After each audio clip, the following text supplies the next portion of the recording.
You are loved. All right, Kathy. So tell us a little bit more about your attitudes and thoughts around you are loved. Like, how do we know? And why did you say that? Oh, so wow, this just goes back to the deep core of the extension of getting back to our true nature.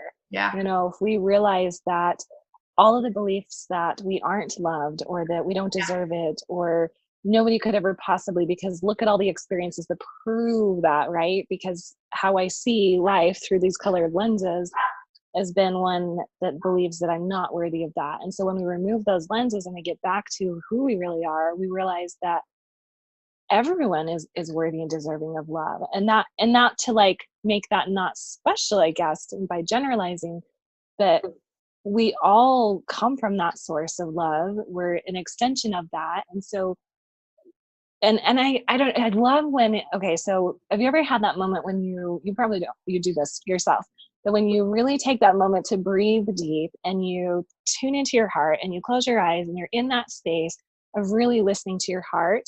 Mhm. Everyone can feel this. Everyone can know that in that space, Yeah. we can feel that love and know that it's there for us. And that's our true essence of really who we are. So when we can kind of close into us and breathe into that space, then we recognize it. It is our nature. Yeah, I like that. That's good. All right. So tell us a little bit more about how love is our nature, or how maybe when you're out in nature, you really get that sense of being loved and cared for and nurtured. Yeah, well, I think everything that we do is mostly a reaction. Well, okay, so we have fear based, but even then, I find it so interesting that most reactions out of fear are, if you dive underneath that and you look underneath that, what's motivating that fear based reaction? If we're terrified of losing our partner, or we're jealous, or we're stressed, or we're noticing what they're not doing or something, and so we're kind of pushing and pushing and pushing, and yet underneath that, it's because we're scared of losing them, and we're scared of not having that love, or we're scared of not receiving that. And so even fear itself is so tied, connect closely to love. I think that's why, like, I hate and love, I've often compared that they aren't opposites. Love, the opposite of love would be more apathy, but they're so closely tied. And so when we really tune into recognizing that all things that we're motivated by, even our reactions out of fear, really are because there's something that we love, or something that we want to share.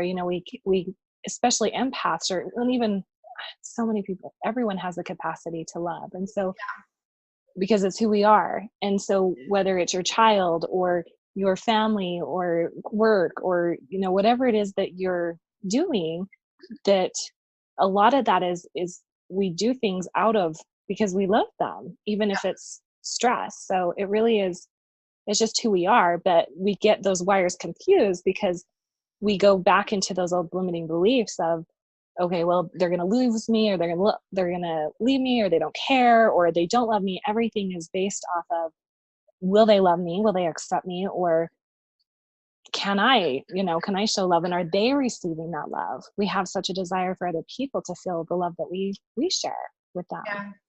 Yeah. That whole thing, especially when you're married, the whole thing of like love, you can actually hate somebody at the same time you love them. Oh yeah. You really can. Oh They're yeah. not opposites, that's for sure. I always separate, like, I hate what you're doing, I don't know what you're doing, Oh but I yeah. love you, because you are Yep. not your behavior, you're Yeah. not your performance, Yeah. you are love. And so Yep. whatever you're doing has nothing to do with who you are. I've worked with prison inmates before, or people that have been to prison, or vets, or a lot of people with different trauma, sexual abuse especially. This comes up a lot. And Yeah.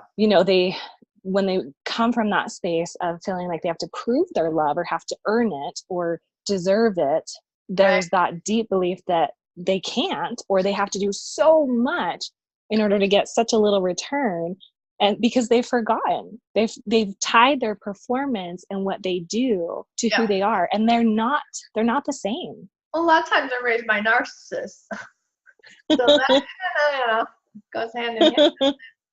Yeah, All that right. too. Yeah, right. And do you feel like when you're out in nature, do you get a sense of being loved and nurtured? Mm. Absolutely. I think for me, especially, I find beauty in everything. I've been such a nature girl my whole life. I can go Yeah, out in the mountains and look out there at the ocean. I think, and just any time when we can appreciate what this world is and what the gifts around us. I mean, you can find love and connection in a leaf, or there's so many people that for me, I love symbolism, and so I feel like God, the universe sends me messages from like animals or different things that show up in my yeah. life. I see butterflies or doves or deer, or I mean they'll fly. Doves will fly across. I'll be driving down the freeway and they'll literally fly right in front of my window, like where no birds typically are, and it's like, oh, I love those messages. Yeah, So you right. can find. Yeah, and there's a message in, did it come from the east going west, or was it west going east? All right, you can totally go into all that symbolism, and, I go and crazy. a lot of people can eat it up. And other times it's just appreciating that, wow, putting my feet in the grass or getting out in nature, getting out in the mountains or the dirt or the grass, or just being outside, I think is just such a beautiful way to connect Yeah. to that love. I mean, Mother Earth has so much love. Mm-hmm. Yep. Okay, so nothing else matters. What would you say there? Oh, all the other stuff that we have is just noise. It's static, it's interference, it's I guess it matters in the sense that it's helping us be who we are on this planet and learn and grow and evolve. And yet when it really comes down to it, you can talk to anybody who's on their deathbed or passing away. And I got that experience with both my grandma and grandpa. And the only thing that really mattered to them was letting us know how much they loved us and Oh, the time that they had and the quality time that they had with us. That really all the other stuff is just stuff, yeah. having bigger, better things or more, like it's just noise. But Yep. what really matters is, do you love? Yeah. Can you feel love? Can you give love? Can other people experience that and feel that from you? How Yeah. do you feel about yourself? How do you feel about yourself and the world Right. around you and the people?